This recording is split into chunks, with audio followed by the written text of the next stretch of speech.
Hey guys, Fred and Sheila McCoy, Hatfield McCoy Museum, fredmccoy.com. I've got this box here pretty much to hide this book. I have read 10 or 12 more pages of this new book I just got, and I'm finding it very interesting. I hope I didn't judge it too quickly, because this gentleman, he's going back and forth. He's telling all these stories, more or less, most of them that came from Coleman Hatfield's book. Of course, Coleman Hatfield was Devil Anse's great-grandson. He was the son of Cap.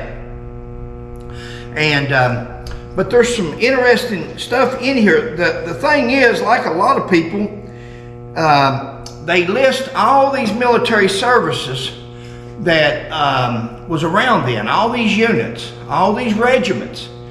But see, I've always said, and I probably said it in one of our former videos, but it's like saying that I served in the United States Marines. The Marines were enacted in 1775. I didn't go in till 1975. Just because they were enacted doesn't mean I was there. And that's what people seem to write in these books. This unit was there, this unit was made up of so-and-so, and that doesn't tell you that Devil Anse was in it. It just tells you when that unit was activated. Anyway, he says, volunteer company known as the Logan Wildcats. Although a company logbook containing muster rolls from 1858 to 1860 fails to show Devil Anse as a member. And I like that part, because he's pointing out that there's muster roll books, but in these muster roll books, Devil Anse's name is not listed.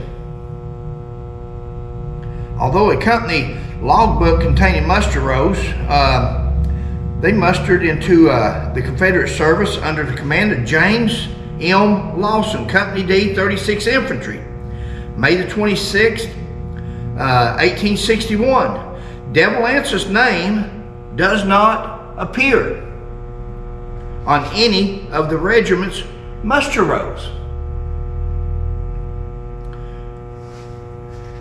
Coleman Hatfield also cited a journal kept by the regimental clerk of the 129th Regimental Virginia Militia as evidence that he belonged to the militia company in that regiment. But that book has never been produced. Coleman C. Hatfield wrote in his book, Tale of the Devil, that there was a book, a logbook that had been kept, but it was more or less spoken in the history, because nobody has ever seen such book as that.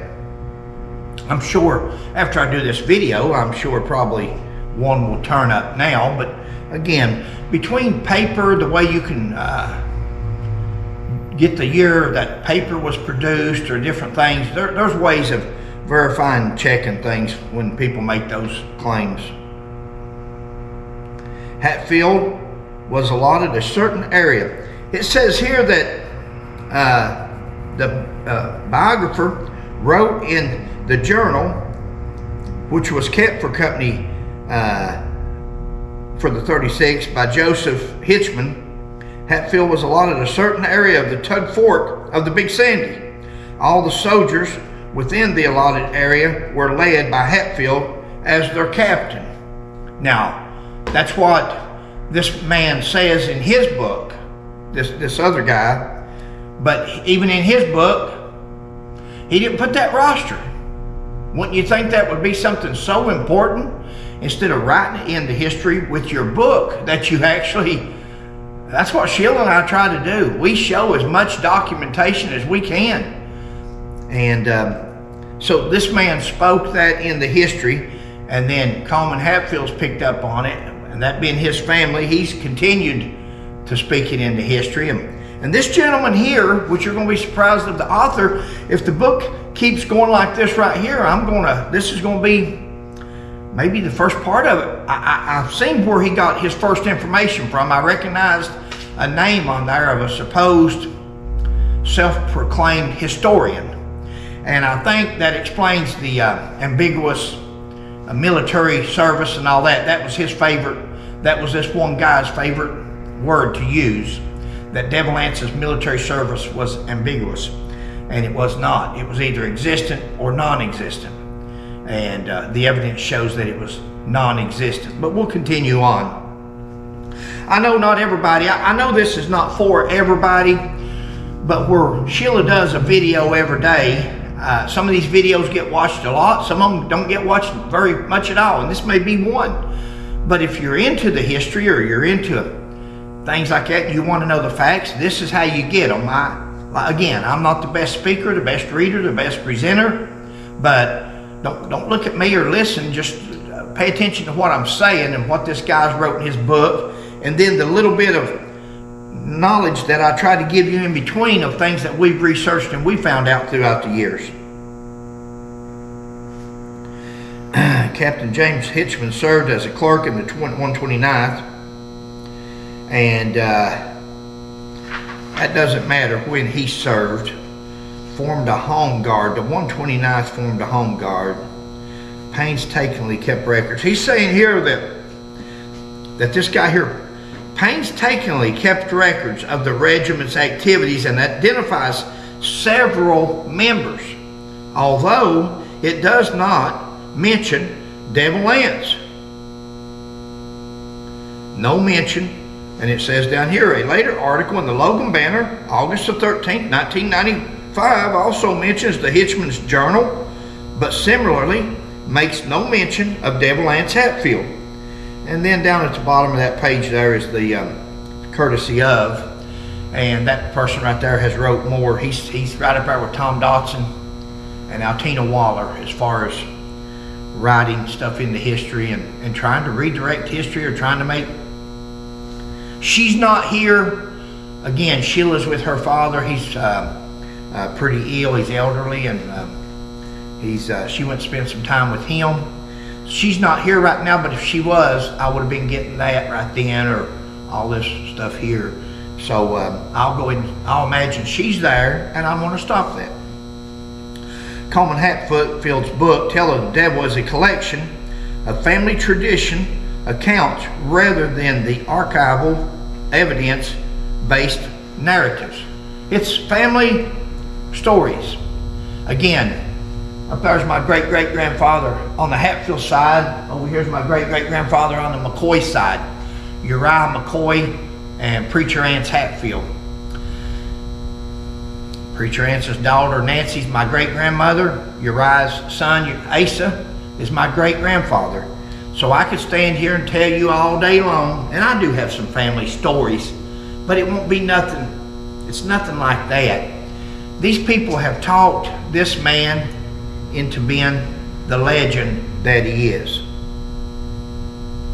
So family tradition accounts rather than evidence-based. Goes on to say Hitchman's Journal also failed to mention Hatfield's name as a member of the 129th Regiment Militia. By that time, Devil Anse was a national icon, and the reporter would have likely mentioned him. It's saying that in this book that they wrote some 40 years later, using this man's notes from the Civil War, Devil Anse's name was never in those notes as serving with the 129th. And he has a feeling, and I do too, very, very good remark. He has a feeling that with Devil Anse, by then Devil Anse was a national icon, and the reporter would have likely have mentioned him. Of course he would. Of course he would. Guys, we just done a video a few days ago of Devil Anse standing with a bunch of these supposedly Confederate soldiers, and years later taking a picture. First of all, who keeps up with what happened then 20, 30, 40 years later? Did they really know at that time that Devil Anse, other than those that was right in his immediate unit, you won't find Randall McCoy at that. Randall McCoy didn't attend it. Now, Randall McCoy, had he attended it, he could have said, Devil Anse down there is a deserter. He don't deserve to be in this picture with us. I was taken POW. My great-great-grandfather, Uriah McCoy, he was taken POW. They could have said, Devil Anse deserted. But see, there's nobody there doing that. Nobody's pointing the finger at Devil Anse and saying, hey, get him out of here. He's a deserter. Probably because most of them didn't show up or could have been dead or anything. Or resented it and didn't show up. But the ones that were there, listen to this guy. He was an icon. By that time, Devil Anse Hatfield was an icon, a national icon. Would they really kick it? If Michael Jackson showed up at this museum, would I kick him out, or would I try to cabbage on that attention? If some famous person showed up here, would we kick them out? Or would we cabbage on the attention? Now, most of you probably know me good enough by now. You're probably thinking, afraid to kick them out. Yeah, I with the reputations and different things, I probably would. But, you know, a smart person would probably cabbage on the recognition. Or a person with less moral values. I don't think they asked him to leave out of that picture because, one, I don't think everybody knew he was a deserter. His military career, his military agenda didn't really start coming up till later on in the last 30, 40 years since, when the newer generation come out and sees the monument there and sees the captain on it, and they've really started emphasizing that. So a lot of people probably didn't know that he was a deserter. The ones that did know him, they welcomed him in because they wanted him right up there. He was famous. Devil Anse Hatfield, he was famous for being a murderer. You know, Jeffrey Dahmer's famous. Charles Manson's famous. Ted Bundy's famous. It don't take a whole lot to become famous. It's just according to what you want to become famous for. If you just want to become famous, take hostages. Hostage taker always gets I used to be a hostage negotiator certified, and you know, you take hostages, you're going to get some attention. Of course, I'm telling this as a joke more or less, or maybe using it for an example, but it's not hard to get in the news or make a reputation for yourself if it doesn't matter what kind of reputation you make. See, most people, respectable person, would want a good reputation. Let's move on. On the other hand, what is known as his character is unlikely. Devil Anse would have stayed home when his family and friends were going off to fight in the 29th. This is a page 13, very good statement here. I want you to listen. I'm going to do that. On the other hand, it says Devil Anse's name is not mentioned nowhere in any of these rosters. The 36th, Wildcats, the 29th, 187th. His name is not mentioned. But once again, like was stated earlier, this guy says, on the other hand, given what is known of his character, talking about Devil Anse, well, his character to most would have been pretty low. It is unlikely that Devil Anse would have stayed home when his family and friends were going off to fight in the 129th Regiment during the early months of the war. Now, if you guys didn't catch this, I'm about ready to unload you know, there's an old saying in police work, a person's past will often predict his future. If a person grew up as a thief, he's probably going to be a thief. He grew up as a drunk, he's probably going to be a drunk. He grew up as an embezzler, he's going to be an embezzler. That's a person's past often predicts their future. We're going to come back to that. The other saying is, if you want to know a person's character, look at his friends. Look who he hangs out with. And you've seen who Devil Anse hung out with and who they hung out with. And they were all desperados. The Hatfield Gang, West Virginia Hatfield Gang. Guys, listen, there's some good Hatfields in Kentucky back then and today. And there's good Hatfields today in Logan County. I'm not dogging You know, some people says, Fred, you trying to start the feud over? No, I'm not trying to start the feud over. I'm trying to correct some of these stories from the past. And if anybody's stupid enough to start a feud over history, then, you know, I ain't got no control over that, but it's not what I'm trying to do. But that's what's always been said. If a McCoy ever spoke up in the past, it was like, it's okay to say all this stuff about Devil Anse, but boy, if a McCoy spoke up and said something, it was like, oh, they're trying to start the feud over. Let's go back to this and see if you've already picked up on it, because I know some of you have. What am I getting ready to refer to right here? Devil Anse would have stayed, it's unlikely Devil Anse would have stayed home when his family and friends were going off to fight. Really? Is it unlikely? Is it unlikely? One of the stories is that Devil Anse wasn't there when Asa Harmon was killed. Where was he? The story is that he was home sick. The story is that he didn't go with Jim Vance to kill Asa Harmon, that it was just Asa Harmon and the rest of the gang. Devil Anse stayed home sick. Where else? He'd be right there with his family. He'd be right there fighting with his family, you know it. Remember when he sent his 2 sons and his uncle and the rest of them? Give them hell. Go burn them. Burn them out. Kill them all. Kill them all. We got to get rid of these witnesses. I can't go with you. I'm not feeling well. I'm under the weather. You got something as important as your freedom, your security for the rest of your life. If you can kill all these people off, you can go free. You're a free man. But if it don't work out and it's a cluster like it turned out to be, if it's a cluster, then they're going to put more warrants out for me. They may come and get me this time. So he sends his 2 boys and his uncle. Let's move on. But so we can, what I'm getting to there is that point where it says, and you know, most people, you guys sitting up there in front of that camera or behind that TV screen, may very well be you. It might be me. If you had your family out there fighting, the majority of the people would think, well, my family's over there fighting. I've got to go fight too. I've got to go take up for them. Not everybody thought like Devil Anse Hatfield. Devil Anse didn't think like. Devil Anse was a narcissist, and he took care of, number one, he took care of himself. Only a couple of pages more. I'm just going to review a little bit of this at a time. Here was something I found interesting. Got no relevance to nothing, but he's naming off all these. He was promoted to, John Baisden was promoted to 1st lieutenant. I'm trying to find another name here. William Baisden was promoted to captain.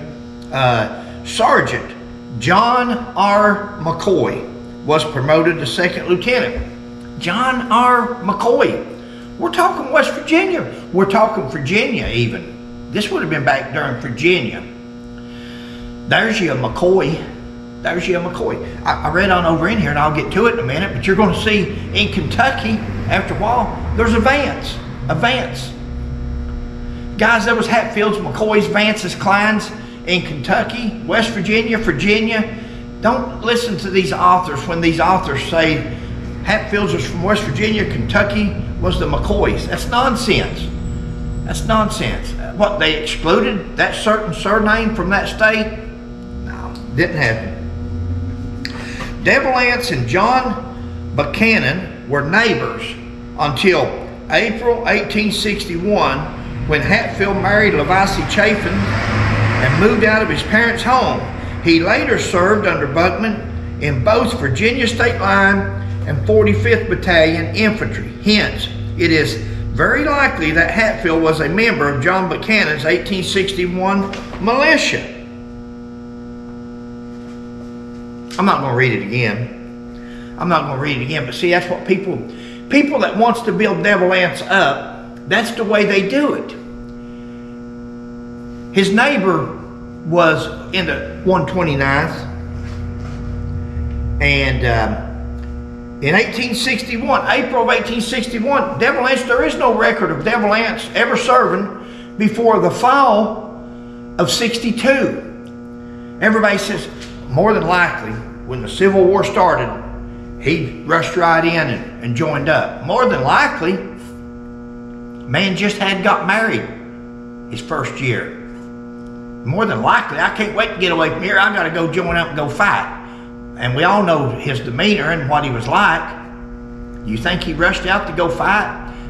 But this guy here says because it was April of 1861 and his neighbor Buchanan had joined, that it's more than likely that Devil Anse joined Virginia State Line. Devil Anse was not a member of the Virginia State Line. And he was barely a member of the 45th long enough to get a uniform before he deserted.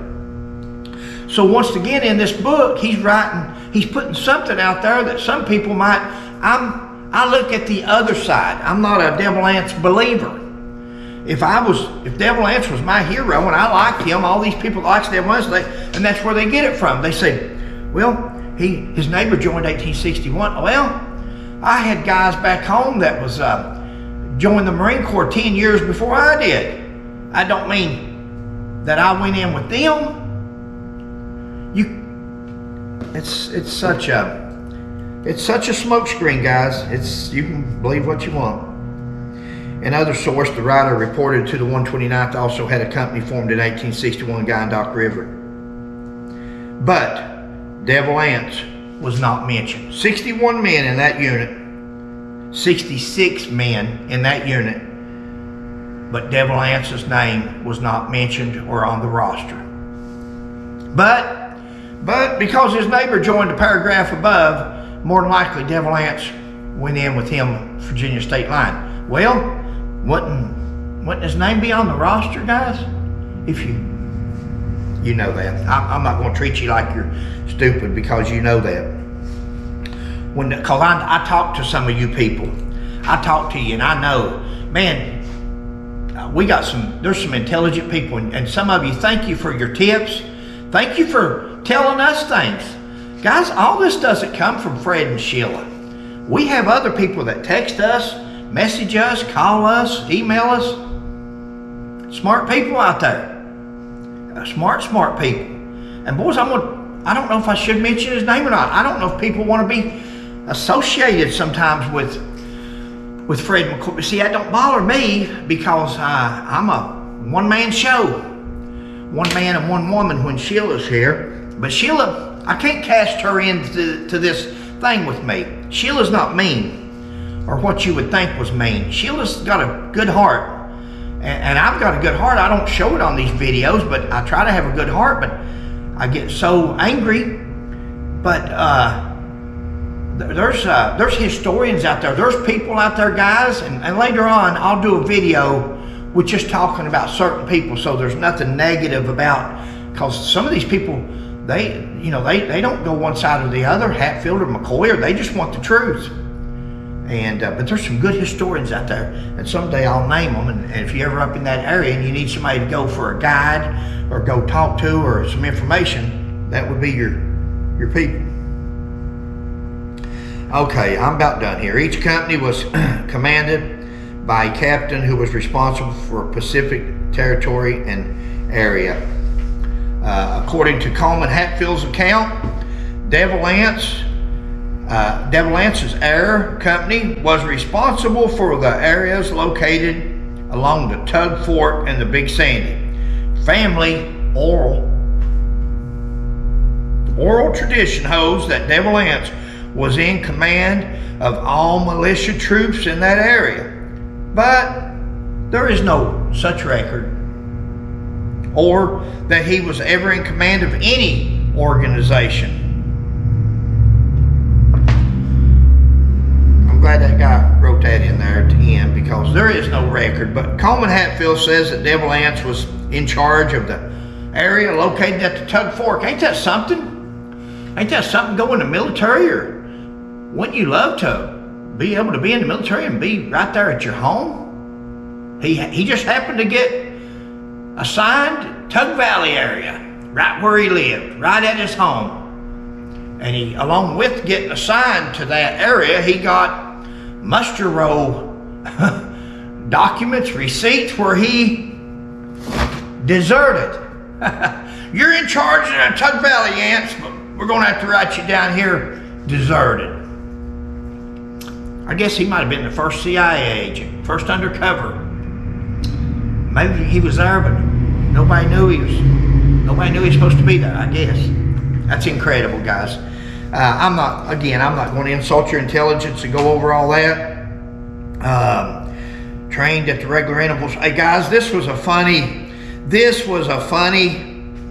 statement in this book, and I can see how this would happen. This would be something Fred McCoy, I'll let you laugh at me. This would be something stupid ass Fred would do. These guys went over there to this courthouse in I think it wasn't Logan County. It was oh God, I'll run upon it here in a minute probably, but it was another courthouse, McDowell County or somewhere. And these Union soldiers took over the courthouse.